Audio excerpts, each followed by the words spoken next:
Levi Brackman here with Truths, Jewish Wisdom for Today. I'm really excited to share a conversation that I had with Rabbi Dr. Zev Farber. Zev is the editor at thetorah.com. He is a scholar. He's got a PhD. He's got rabbinic ordination. He's got dayanut. So he's also qualified as a Jewish judge. And he's written a huge amount on the Torah from a biblical scholarship perspective. He's a person who's managed to mix successfully both a deep respect and love for our ancient tradition and texts with a modern approach and the scientific approach to Judaism, what's called the Wissenschaft des Judentum. So he is an expert in higher and lower criticism. And then he's been able to maintain his deep respect and love for our tradition while not denying in any way modern scholarship and the scientific approach. And this makes him a very unique voice today in the Jewish world and in the religious world in general. So this is a person who understands philosophy, understands science, and understands religion very well, and is able to live without any cognitive dissonance in the modern world while being deeply steeped in our tradition and also eye-opened to what's going on in the world today.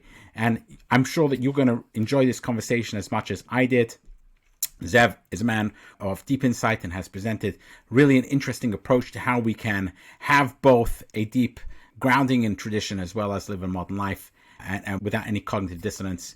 I'm very grateful that he spent time talking to me, and I want to share this conversation with you. I started off our conversation by asking him how he defines himself, and here is his answer to that question. Again, thank you so much for joining. This is Truth, Jewish Wisdom for Today, and enjoy the conversation. So I've come at Jewish thinking from multiple directions. I have a classic yeshiva education. I spent many years in yeshiva. I went to multiple yeshivot. I got both smichas, meaning Yora Yora and Yadin Yadin, which means regular rabbinic and being a judge. On the other side, I also studied Judaism academically. I did a master's degree at Hebrew University on ancient Israel. I did a PhD at Emory University in Bible. And at a certain point, I decided that I really need to think about how these two things can connect in my head. Right? I really ran them on parallel and non-overlapping tracks for many years and decided that I would try to master both things in their own terms. And then when I feel like I've gotten to a certain level of understanding, I would then try to think of them with synergy. And luckily for me, around the time where I finished my PhD and I had to start thinking about this in earnest, I got a job for a new website, thetorah.com. And the goal was to produce popular versions of critical Bible scholarship in a way that would help people who wanted to study Torah, meaning not a deconstructive project, but a constructive project. And it was really, in a certain way, mina shamayim. It was a job that had my skill set written all over it, to the point where I was suggested to the founder by people who had barely knew who I was, had met me for 5 minutes at an event that said, I met this guy, this is the guy. And that's what I've been doing for the past 10 years. And this guy, David Steinberg, is the founder.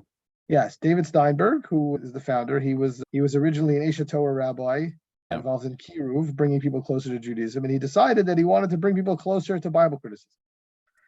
So interestingly, I met him at that similar kind of time, and that I met you at the IRF at one of these events in New York, and it must have been over a decade ago.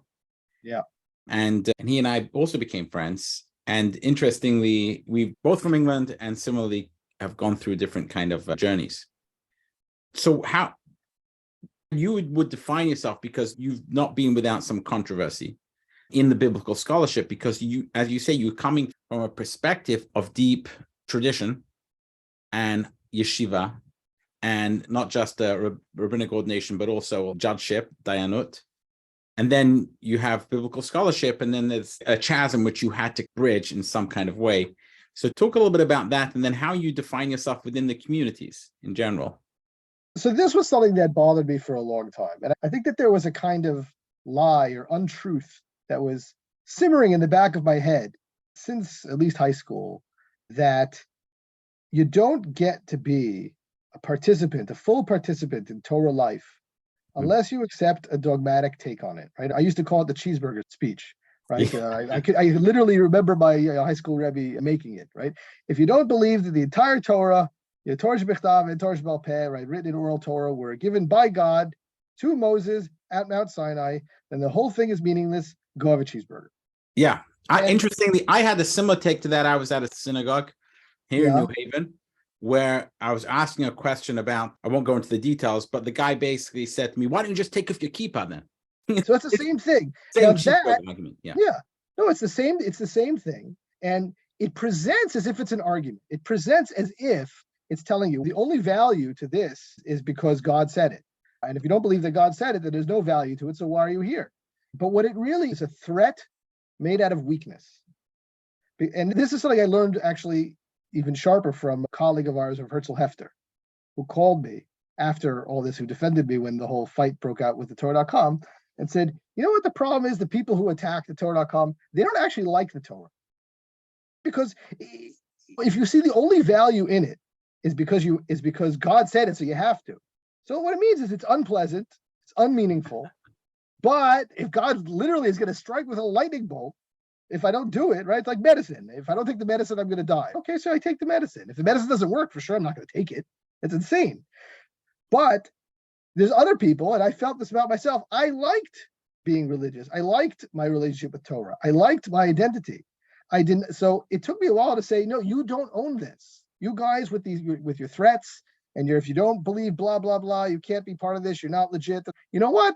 That's your thing. Because I'm threatening you somehow because you don't really like it. So that's not my problem. I like it. I connect to it. It's my heritage. I feel like I live an Orthodox life. I embrace the mythology, but I understand it's a mythology. And I feel there's a lot of things we do that with in life. And why can't I do it here? Just because there's gatekeepers who don't like it?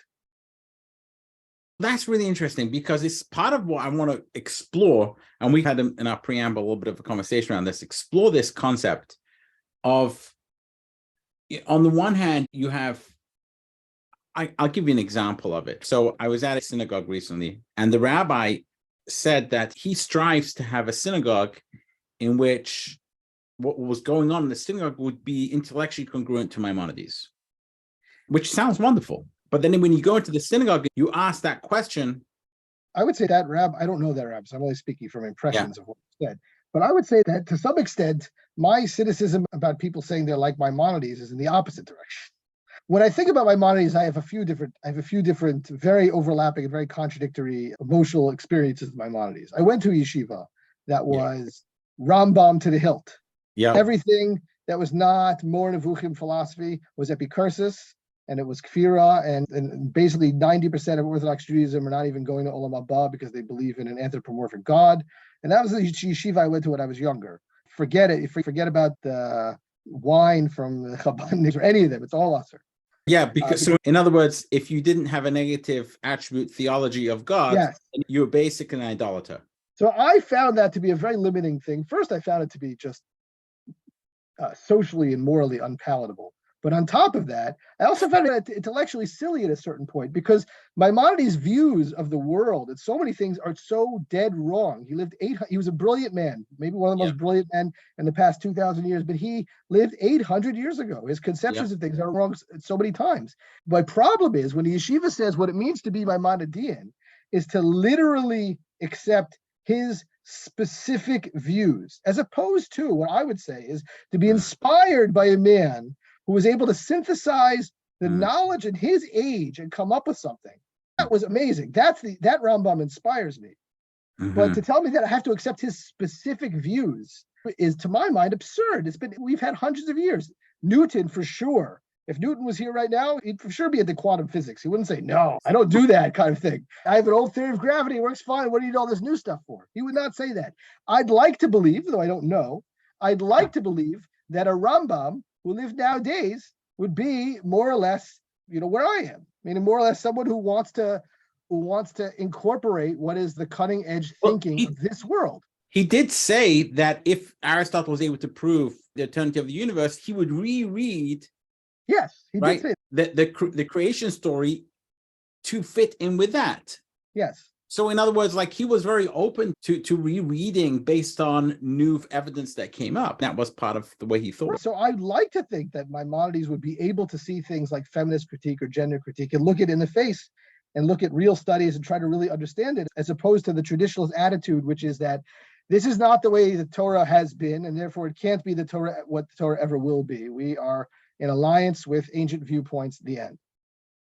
Very interesting. So really what you're saying here is that you can have the soul, so to speak, the spirit of the thinker, recognizing that thinker was boxed in, so to speak, by ancient views. Yes, just as we are boxed. In 1,000 years from now, I'd hate to think that what people did with, if my views became popular, they're already a little bit popular, but I'd hate to think that what happened is that people would use things that I wrote 1,000 years before in order to challenge contemporary knowledge. Yeah. Because it would be an insult. Yeah. I'd like to always think that the real thinkers take inspiration from people who did it in the past and apply it to the present. So if you think about, people say they're Orthodox, people say that there's this whole movement of neo-Hasidim. Yeah. You've heard of the neo-Hasidim?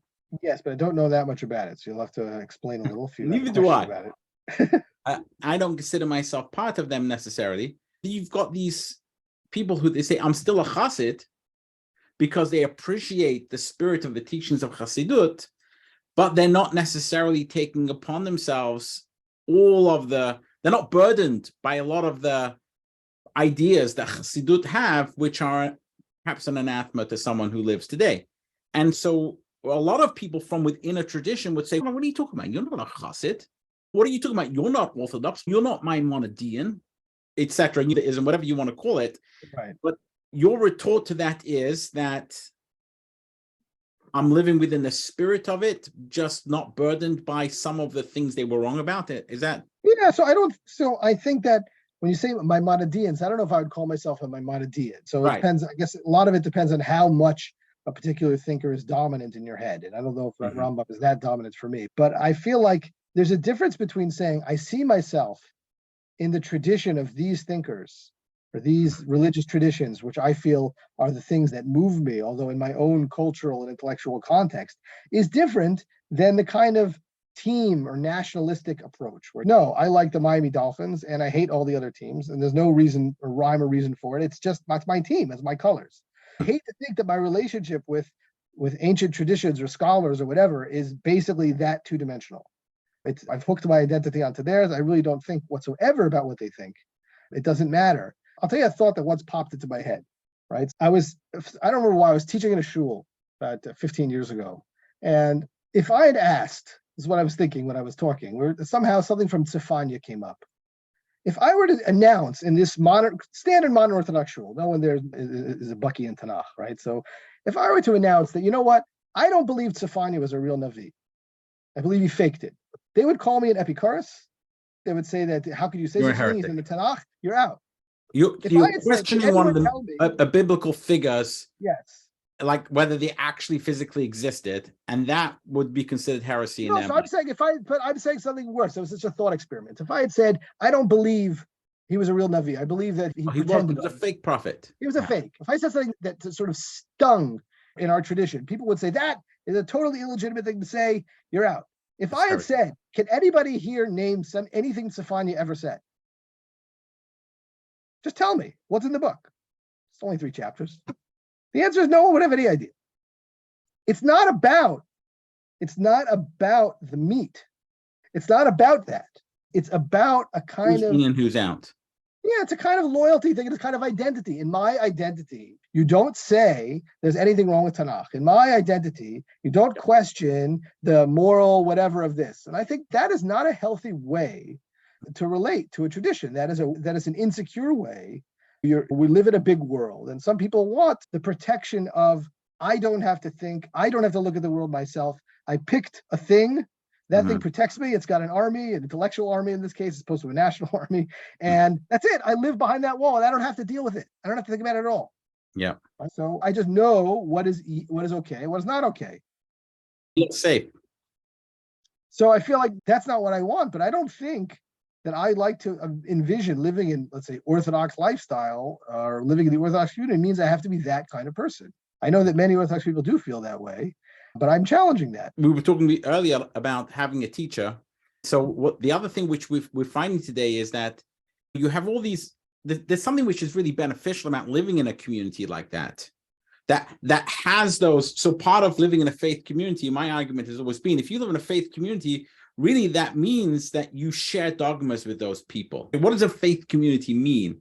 It means that we have shared faith together. We believe these certain things, and that's what makes us part of this faith community. For example, if I was a modern Orthodox person in America and I called Rav Soloveitchik JB, for example, right, they would find that sacrilege. And they would be I couldn't be, right, really part of that community calling him JB. Whereas if I was part of the Litvish community, for example, and we're getting way into the weeds and my audience might be, I've lost them already. But if I called someone, if I was in a Chabad community and I called the Rebbe, I called him Schneerson, again, I might have a problem, etc. Right. So like part of being part of that community is believing in these shared beliefs.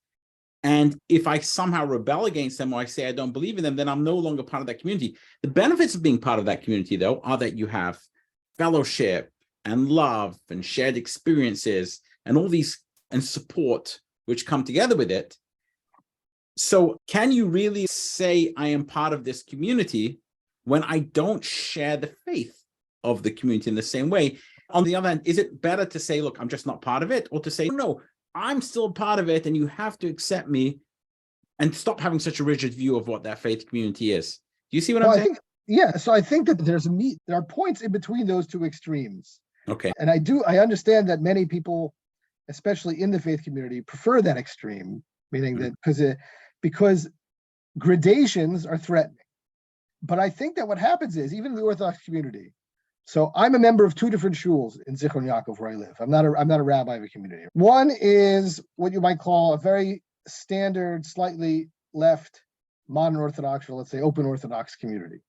Another is a partnership minyan with no rabbi. I'm a member of both of those communities. There are other Orthodox shuls that sometimes I show up in. Not exactly, I don't overlap enough that I feel like I'd want to be a member, but I can show up. And I feel like what happens is gradations, then there's comfort levels. And these communities overlap. Are they different communities? Yes, to some extent they've opened up different shuls with different levels of participation of women, et cetera. It's very important for me that women participate, so I go to the one where women lane, and et cetera. And I can attend one where the mechitza is even and women speak, but they don't lane. And I can show up once in a while to one that doesn't happen. Now, these people are still, now we're all Shomer Shabbat, we all keep kosher, we're all more or less fluent in Jewish stuff and lives our lives around it. So we still have a lot of overlap insofar as the things that we do, even though we're separate. So are we same movement, different movement? Now I feel like it's healthy to allow this type of moving around. Now, the reason I don't kowtow to the viewpoint that you spoke on behalf of the more right wing is I think in the end there's bullying tactics there, because the existence of these other communities that overlap with them in some ways, but don't overlap in others, right? Let's say they overlap as far as we keep Shabbat and kosher, we read Torah every week, and we study Torah with our kids, et cetera, et cetera. However, we think that the way that women are treated in this community is not okay, so we're going to treat them this way. We think that the openness to homosexuals is not okay. We think the openness to academic studies is too closed, so we're this way. So we overlap and we don't overlap. So I think that's a live and let live attitude. But to the other side, that's threatening, because like I said from the beginning, they don't really like it. They feel like they're in prison, but they want to pretend they enjoy the prison. So some of them really love it. They do. So that's fine. But then I feel like if they really love it, so then what bothers them so much about me? It's interesting. I don't know if you've ever studied self-determination theory, but in self-determination theory, which is one of the most validated theories of human motivation, that these two things called identified religious motivation and introjected religious motivation. Whereas introjected religious motivation basically is defined as someone being motivated to live their religious life because of things external to themselves, fear of going to hell, fear of ostracization from the community, wanting to be part of the community, et cetera, et cetera. Whereas identified religious motivation is, this is really congruent with who I am on the deepest levels. One of the things they found was that people with introjected religious motivation are much more likely to be dogmatic and much more likely to be less tolerant of outsiders. Whereas people with identified religious motivation they're less threatened. So I think there's a huge amount of introjected religious motivation that takes place in orthodoxies. I also think even those who enjoy it, I think there's still a fear. And I used to experience this even in the modern orthodoxy. That if you don't have the dogma, if you were taught, and I think this is artificial, but if you were taught that without the dogma you can't have your religion, then if you really enjoy it, those who don't have the dogma are a threat.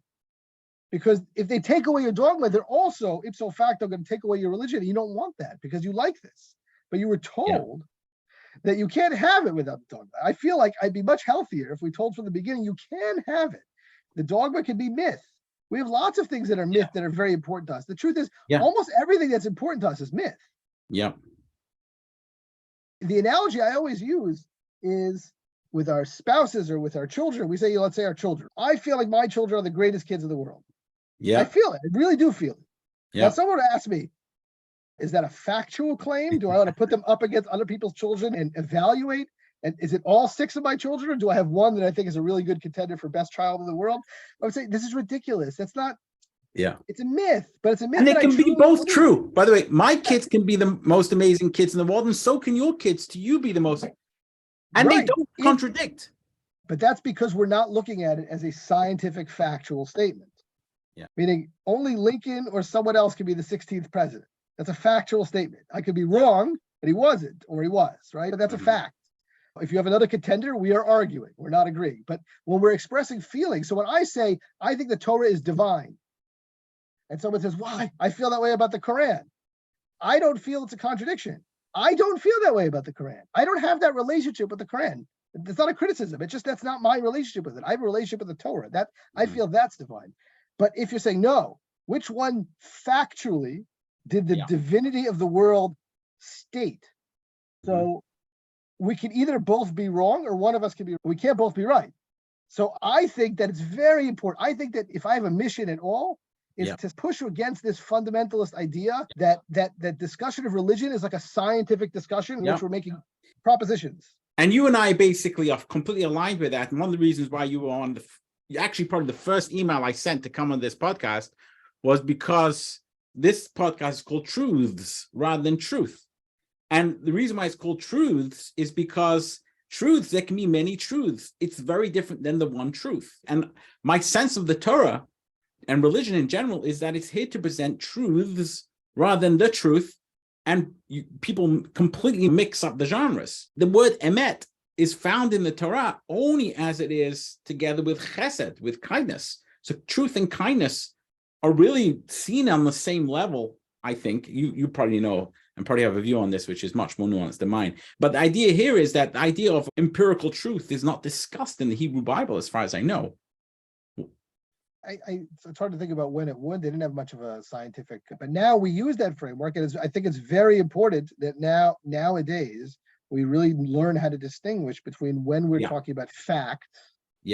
If you split an atom, what will happen? Those are factual questions, not how I feel about atoms. That's not the issue.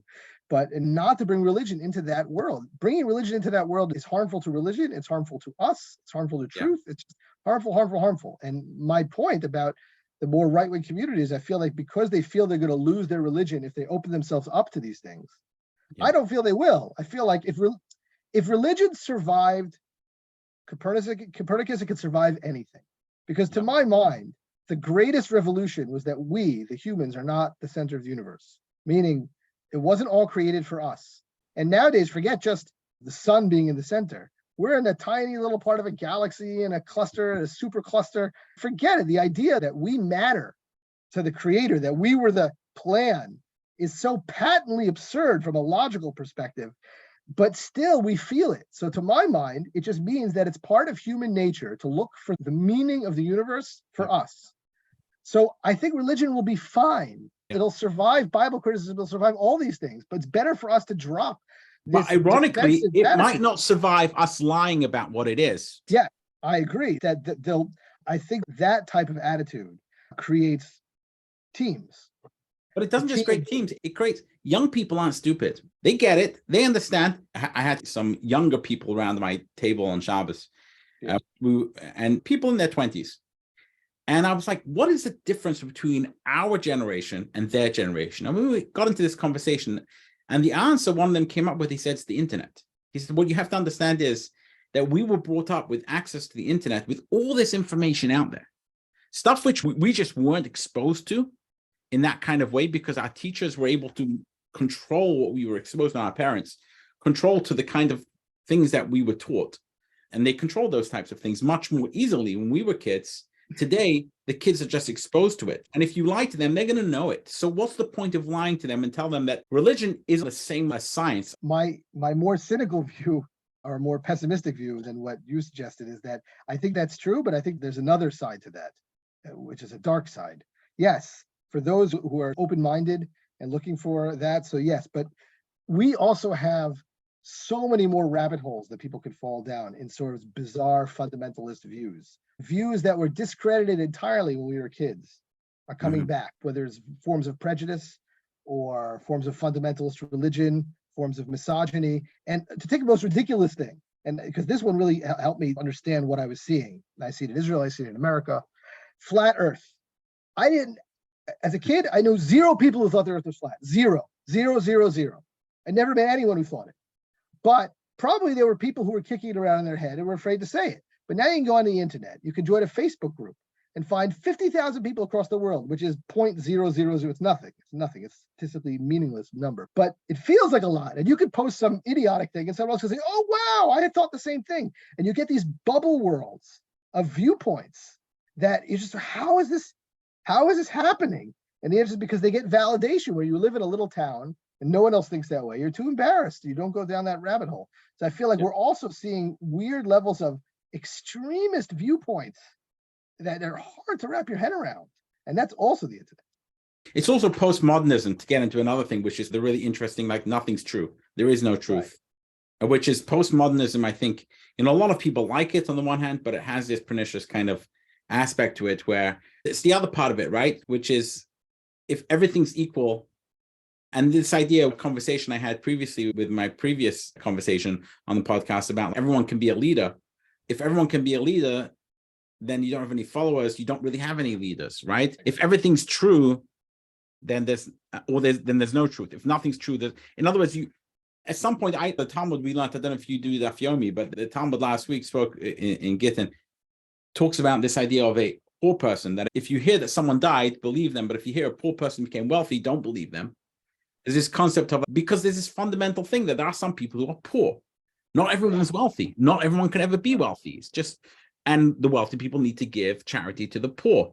And it's the kind of the way things seem to be. There are hierarchies which exist. There are people who are 5 standard deviations from the mean intelligence. Now, I'm not one of them, but those people exist and they're way smarter than me. And that's just the way things are. Whereas this whole thing that everyone's the same and everyone's equal can bring us to a problem where why can't the earth be flat? Look, I agree. I think every sort of ideology, people try to apply it in some universal way that it goes wacky, right? There's a lot of insight in postmodernism, but then when you move it into like a hard and fast rule, there is no truth. Yeah. So that doesn't really work. But once you do that, so then, why not? For me, the earth is flat. So satellites, somehow it isn't. Yeah. And so I want to talk about this idea of having teachers. And we were talking about earlier that, so part of communities are that you have teachers, and teachers then define what the community is, and people then somewhat coalesce around the teachings of this teacher. And then that kind of builds a community. It seems like this has happened quite a bit. And today in Judaism, you have a lot of dead teachers who people coalesce around and then refuse to appoint a new one. I see this in lots of different communities. Obviously, my background is Chabad, although I no longer affiliate formally with that community. They are very focused on a leader who's passed away and haven't created a successor. But you also have that in the modern Orthodoxy. I was very struck when they talk about the Rav a lot, and they seem not to have appointed someone. There's no one in his place. That's now happening with Jonathan Sachs in some ways. And what is going on in 2 ways? I'm just really interested in your take on it. Why are we so fascinated with dead leaders and not wanting to reappoint new ones? And then how do you build a community around this kind of unchanging? Because once they're dead, they can't come along and say, I've actually changed my ideas. far as the dead leaders, as far as the dead leaders thing, I think you probably have a combination of two things. One is that not every successor has the talent of the previous one. Right. And sometimes you have places where somebody takes over and they're significantly lower talent than the previous one, but they're given that respect. And that is also unhealthy because they don't have it. But I think a lot of it comes from a feeling of security. There's something secure about a leader that we could all agree was great. So we can say, the Rebbe or the Rav or whoever, whatever, they were great. And then we can feel secure following them. Because I think what happens with leaders, this is the part of leadership that has always bothered me. Having a leader that you identify with allows you to be an extension of that person and build up your ego at the expense of your own insecurity. So it could be that if you're discussing something with somebody, then that person feels unlearned or not smart enough or can't really hold up the conversation, but they could say that the Rav said or the Rebbe said or whatever, and then they are the Rebbe. And who are you? Suddenly, you've just flipped the script. You are nobody. You're Levi Brackman. No one's ever heard of you. But I'm the Rav. So I win. So there's something very secure in saying, I'm just going to adopt this other person's viewpoints. Yeah. Totally. I don't have to think. Or maybe I'm going to, like they do with Maimonides and with others, like they just build that person in their own image and now they take on the... For sure that happens. For sure that happens, because if you are not the person, if I'm claiming to be the Rambam and I'm nowhere near the Rambam and I don't have the learning of the Rambam and I don't even understand the Rambam, then there's no way that my Rambam is Rambam. Right, but also, that's what I was saying earlier about the guy who said in his synagogue that I try to build a synagogue which is in congruence with intellectual ideology of the Rambam, of Maimonides. What kind of meaning does that have? In other words, if you can change this person to be in your image at any time you want, then you have this dual kind of benefit. On the one hand, you take on his authority. On the other hand, it can be whatever I want it to be. So that's great. So I feel like when you take on the authority, then you enter the world of the pernicious. I feel like I very much respect people who can tell me that they have been inspired by certain leaders. I always like it if it's more than one. If it's one, I'm already nervous. Just that one, that's the only one. Right, because I can name tons of leaders. That includes Rebbes that I've had I know personally, or books that I've read, and even now I constantly cycle through and I adopt the good. I think that if you tell me that you're inspired by X and you're trying to follow that inspiration, then I very much respect that. When you pull the authority card and say, no, this person found the truth, X found the truth, whether it's a Rebbe or a guru or whatever. They have the divine authority. They have, and therefore I'm just going to go through a litany of whatever they said, and that's it. And you have to accept that's already not really a truth statement. What that is, it's using language of truth, but it's an in and out statement. There's an in group and an out group. And the way I know you're in the in group, like you said before, if you're in a modern Orthodox, of YU place, and you say JB, you just gave away. You're not in the in group. You're out. Nobody in this group talks that way. Nobody. You gave it away, right? So here it's the same kind of thing. The way we define the in group is that this guru or this rabbi or this book, whatever, this is the dogma, and everything has to line up with that. That's not really inspired by them anymore. That's using it as gatekeeping. That's using it to protect yourself and often to bully other people who you find threatening. So that's not the same thing. I think we can take inspiration from leaders and hopefully multiple leaders. So does that lose the whole, then, the relationship between guru and disciple, which can be very powerful in the development of one's spiritual life? So I think that in the end, if that becomes a lifelong, if the relationship remains in that sort of hot and heaviness, then you are missing something. I think that, and I know I've experienced it myself, I think that when you were enamored by a certain new viewpoint to you, it's only natural that you dive in and spend a lot of time in it and really watch the people that you really respect and try to learn it and try to mimic and try to do that. That's normal. It's almost like the part of love, which is the infatuation and dating. That's normal.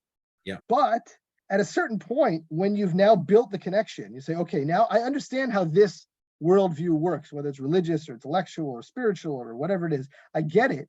Now that things have calmed, so I have to find out, who am I now? Because I had gurus before this, and I'll have gurus after this. I'll have new intellectual experiences. I have old intellectual experiences. Which ones are now no longer relevant, which new ones are now very relevant. And then I think that the relationship then becomes one of respect and love, but not that I have to be exactly like that person. If that continues indefinitely, I think it's unhealthy. Yeah, and you mentioned earlier that then there could be a disillusionment, not on behalf of the student, but on behalf of the teacher. So I think that's very sad. I have experienced it, and I've experienced it more than once. That, look, some guru figures are not invested in the need for the students to mimic them, and they just want to give you what they give you. And if you take it and use it positively in some way, that's a plus. I've made the world a better place. My thinking is now spread to other places. But there are some who feel like it's a zero-sum game. There's my view and some other view. And once you start adjusting my view in any way, you're no longer part of me. And there's a feeling of like divorce or break or insult, right? That now you're carrying my name as my student, and you're saying things that are not in line with what I think. And now it's like a sullying my name, and it's offensive.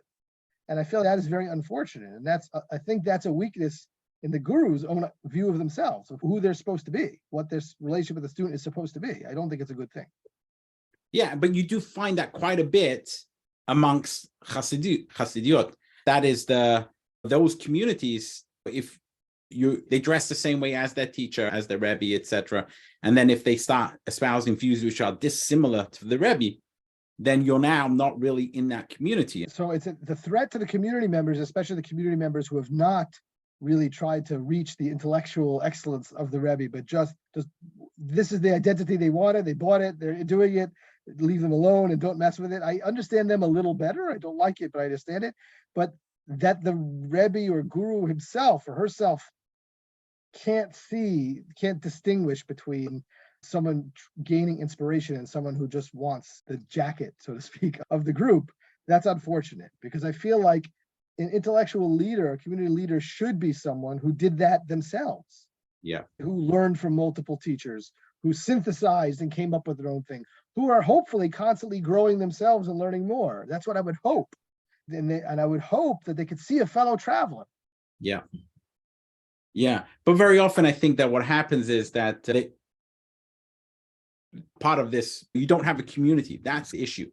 In the one hand, if you do that and you allow for that, then what happens to your community, right? So here I think that here's the problem. We are building community with a certain percentage of pathology, and I don't think that's a good thing. I think that because of whatever fear of losing community, we're building in a certain pathology of, if you don't hold these things, the whole community is going to dissolve. Once you've created that as part of the identity, then it's true. It didn't have to be true, but now it is true. And what that thing is that holds you, the community decides. And once that becomes the myth of the community. So what I really would like to see, I would like to see religious communities. In many ways, they're a force for good, but they're also in many ways a force for bad. They do both. I would like to see religious communities be more heavy on the force for good side, but part of that is getting rid of that fear that our religious community is so fragile, like a little eggshell, that if you do anything, it's going to blah. So we can't have, everyone has got to toe the line. I don't think it's good for those communities. So I agree with you, that is how they function, but I don't think they had to function that way. I think we are creating our own problems. Think about what would happen. Would the community have formed? If you think about religion's the opiate of the masses, some people say. The idea here is, what would happen? Would a community really form without that belief that this person is divine and cannot and is immutable in some sense? In other words, would you end up with a community if that happened? So most people don't do nuance well. Right? I think this is the crux of the issue. And I think people who listen to this podcast are people who do nuance. But a lot of people don't do nuance well. And what that means is that if they're not told in black and whites, they don't follow. And therefore, so they're looking, people are drawn to the black and whites. Just tell me, is this divine or not divine? But I think that what we decide on the black and whites, me and you, but what is often decided, there's a lot more wiggle room. What people want to know, what people really want to know is, can this community be stable? Do we have, I want a stable life. A lot of people want that. I'll give you an example of something that seems so obvious to us, and it's not obvious to another religious community that's much bigger than us. So once upon a time, when I was at Emory, a major Jewish Bible scholar came to speak to the Bible department. These are not religious Jews. I was one of the only Jews in the department. right? Emory is mostly a Christian school.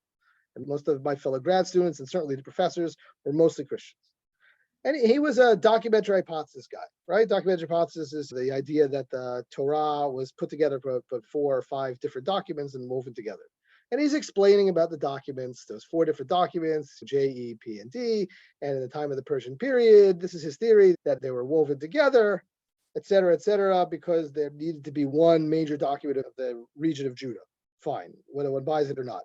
So he presents this idea, and which was well known. He had his own spin on it. It was well known. And one of the professors says, but I'm curious, why, if the impetus to put the documents together was because of the Persian authority that you needed one book, why weave them together? Why not just put one after the other? Just have J, E, P, D, one after the other. Why try to create one book out of it? To which the guy responded, remember, this is a Jewish guy from Israel responding to a bunch of Christian Bible department. What? 4 versions of the same story, one after the other? What kind of Bible is that? Now, that's very funny because in this room, the answer is it's the kind that everybody has. Matthew, Mark, Luke, John. 4 versions of the Jesus story that contradict each other, one after the other. But as a Jew, I totally got his point. That's not a Bible. That's ridiculous. And yet to a Christian, they're like, what's the problem? Why not do that? We did that. Why would a Jew do that? And it's just interesting to me. What is obvious can't be in the Jewish mind. What's obvious could be in their mind. So when we say, no, if you say that the idea that God gave it, the Torah is divine, is not a literal, factual, historical description of how the book was written, but the attitude that those of us living in a religious community have towards the book, that it will all fall apart. I don't think that's necessary. It's only all going to fall apart because we said it will all fall apart. But I think about this in a different context, because if you think about politicians, right? I remember someone telling me, oh, Barack Obama was a liar. I'm like, I was brought up that every politician lies and don't believe a word they said. That's not just Barack Obama. It's everyone. They're all liars. It's kind of part of the definition of being a politician. And that's true. And one of the reasons for that is because if you don't lie to the public, they're not going to follow you. If you're going to set up, then you're going to say, well, this is complicated. I'm not sure whether we can actually reform this and how we can reform the people. They're lost immediately. No one's listening. Right? Unless you come up with some kind of bombastic statement and say, I'm going to solve this and I'm going to solve that. And this is how, I'm going to do it in my first day in office. If you don't do that, you've lost most of the public. And I think like the great religious leaders, that wasn't lost in them either. They were all, in a sense, lying to people because they knew that if they were too truthful, they wouldn't have a community. And so that's the balance which kind of interests me in some ways, is like,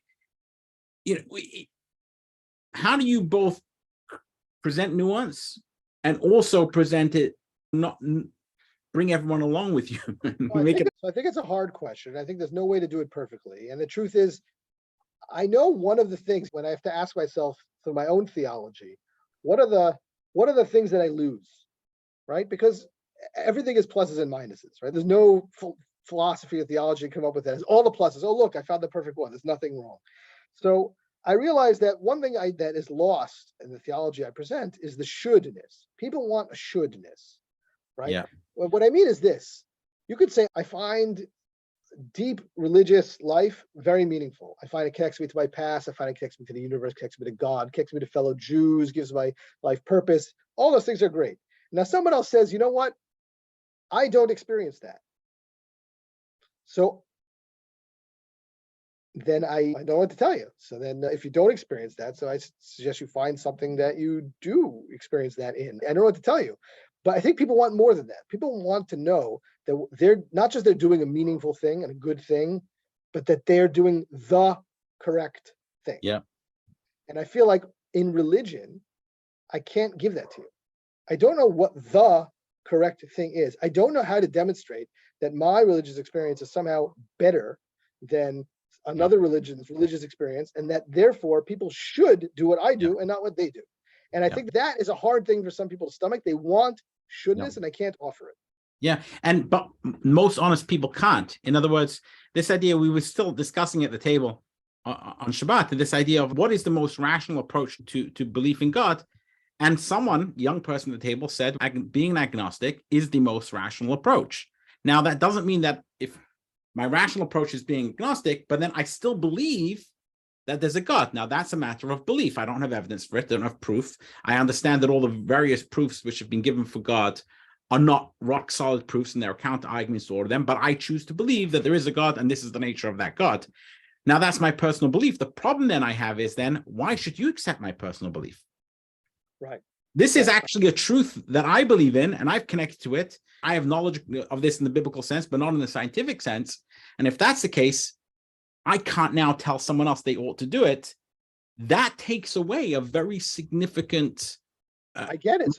But I think that a lot of that, there's a lot of negatives in that significance. I understand the positive, the security blanket it gives, but it also brings with it the fear of losing that security blanket, which brings out tons of aggressive, judgmental, pernicious behaviors. My own experience, since you brought up the God thing, so I gave a lot of thought to that about, do I believe in God? I don't feel like I know how to work with the words belief. So for me, I feel different things. Intellectually speaking, I have nothing really to say about God. I don't know. I don't know if that's agnostic or whatever it is, but it's something like that. I don't know. It's hard for me to imagine a God. Certainly I don't intellectually believe in a God that resembles in any way the God of the Bible, any Bible, the Quran, or even Maimonides. I feel like I experience God. I feel like I experience a divine presence. I experience that the world is meaningful. I experience that when I do things that are good, that it matters. And I experience it very deeply, to the point that if I did things that were not good, I'd feel very bad. That someone could come up with a psychological explanation for it, or even point out which neurochemicals and which neurons I'm shooting when it's happening. And I know all that, but I don't experience it that way. Just if someone were to say they could tell me exactly which neuron makes me love my kids, it doesn't change the feeling. So I feel like I experience it's a sense. Chosen. But I can only talk about that with other people and see if they could somehow connect to it when I describe it. But if they can't, like you, when you said, I can't show you why I believe in it, I can't make you experience it. If you just don't, then you just don't. And it's really interesting, because I think about autonomy or a sense of agency. In other words, when I think about determinism, intellectually, I'm a determinist, 100% a determinist. But then emotionally, in the way I live my life, I live a life like I have agency. And so there's lots of things in life which are like that. And when we think about it and we learn what our own experience is, that's the way it is. I think it's important if people like us have some kind of a mission, it's really to help people digest that, because the attempt to turn one type of discourse into another is very dangerous. Just like we talked earlier about trying to turn religious claims into scientific claims. It's the same kind of thing here, to try to turn the meaning that we find in life into some sort of moral requirement for other people. That's a very dangerous shift, and people do it because they feel that if they don't, they're going to lose what they have. And if we could build up the idea that you don't have to lose it. You can find meaning in this without having to express it as some sort of ontological truth. I think that would be great benefit to society. I completely agree. And so when I think about the Torah, and the Torah presenting truths, when I read it, and I study the Torah very regularly, I feel those truths, right? I don't necessarily feel the truth. I don't know, but I feel all those truths in the Bible, and the truths, timeless truths, which exist there, which are very worthwhile talking about and sharing with other people and having different viewpoints of. But I think then if I say then it's the truth, that's where we're getting to that dangerous territory that you mentioned. So I would say also there's something else that I find, which is that a lot of us have what I would call sort of a grounding identity truths, which is I experience truths. I search for truth in many things, and also in other religious traditions, or I've been studying stuff from Sadhguru. I very much like his stuff. He's from the Hindu tradition. But it's not my identity. Meaning, I feel like a lot of us we have a grounding community truth, and we find most of what nourishes us from there. And then I think that should be able to give us strength to enter the wider world and find other things and bring it in, as opposed to the other possibility, which is to find anything that's not in our thing a threat because it's competing. I feel that's unfortunate. It should give us nourishment to get more, and not be a prison cell to keep everything else out. This has been wonderful conversations, Zev, and I'm really grateful that you have spent time talking with me about this. And I know just from the feedback I got from the first episode that people are going to love this episode too. And you've shared so much, which is of value, and a lot of it, which I personally find inspiring. And I'll tell you why, because the concept that you can actually be a thinking person, you don't have to deny yourself. And you don't have to deny what you know, because a lot of people, when you go through a certain upbringing in the way religion is presented today, people end up feeling they have to deny themselves, or they have to double think, to use that Orwellian term. And to know that there are people like you out there who basically are living a fulsome and wholesome religious life in the Orthodox sense even, but still don't have to double think, I think is really inspiring for a lot of people. So really appreciate you being out there. I'm grateful. I'm grateful that you're spending time sharing this with me and with the audience who's going to listen to this. I'm really grateful. Thank you for talking with me today. All right. Thank you for having me.